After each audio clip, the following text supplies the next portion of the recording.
Assalamu alaikum wa rahmatullahi wa barakatuh. J'espère que vous allez bien. Aujourd'hui, on va parler d'un sujet qui me tient à cœur. L'émergence de l'Algérie comme hub technologique en Afrique. Mais attention, ce n'est pas juste une histoire de progrès technique. Non, c'est une véritable révolution. Un défi lancé à l'ordre établi. Une affirmation de souveraineté nationale qui résonne bien au-delà des frontières algériennes. Pour comprendre l'importance de ce qui se passe aujourd'hui en Algérie, il faut remonter un peu dans le temps. Imaginez un pays qui a arraché son indépendance au prix du sang, qui a dû se reconstruire à partir de zéro après des décennies de colonisation. L'Algérie, ce n'est pas un pays comme les autres. C'est une nation forgée dans la lutte, une terre de résistance. Pendant des années, l'Occident nous a vendu l'idée que l'Afrique, et particulièrement le Maghreb, était condamnée à rester à la traîne technologiquement, qu'on devait se contenter d'être des consommateurs de technologies importées, jamais des créateurs. Eh bien mes amis, l'Algérie est en train de prouver que c'est faux. Aujourd'hui, l'Algérie se réveille. Et ce réveil, il passe par la technologie.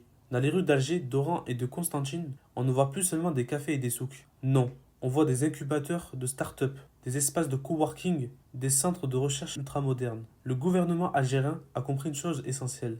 La souveraineté au XXIe siècle, elle passe aussi par la maîtrise du numérique. C'est pourquoi des investissements massifs ont été réalisés par l'éducation technologique, dans les infrastructures numériques, dans la recherche et le développement. Mais ce qui me rend fier, ce sont nos startups. Des jeunes Algériens brillants, ambitieux, qui créent des solutions innovantes pour résoudre nos propres problèmes. Par exemple, prenez Yassir, notre Uber algérien. Cette entreprise ne se contente pas de copier un modèle occidental. Non, elle l'adapte à nos réalités, à notre culture et l'améliore. Mais attention, cette révolution technologique n'est pas juste pour faire joli dans les statistiques. Non, c'est un véritable levier de développement économique et social. Les startups algériennes créent des emplois, stimulent l'innovation et surtout, elles donnent de l'espoir à notre jeunesse. Dans des régions longtemps marginalisées, on voit maintenant des hubs technologiques. C'est une manière de rééquilibrer le développement du pays, de faire en sorte que chaque Algérien, où qu'il soit né, puisse participer à cette révolution numérique. Bien sûr, tout n'est pas rose. Il y a des défis, des obstacles. Certains, à l'intérieur comme à l'extérieur du pays,